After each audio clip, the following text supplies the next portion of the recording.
সেদিন ছিল অমাবস্যার ঝুল কালো রাত। মধ্যরাতে ঘুরতে গেলাম আমার বাড়ির ছাদ।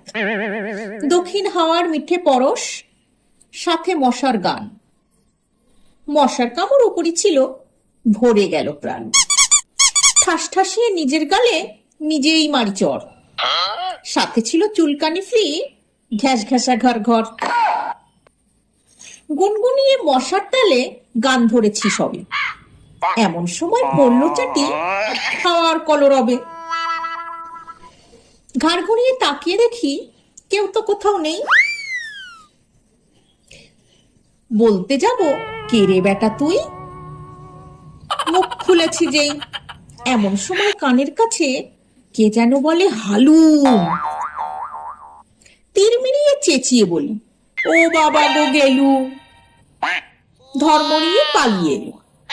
কার ভয়ে কে জানে, বাপ ছিল নাকি ভূত ছিল, সেটাই ভাবছি মনে।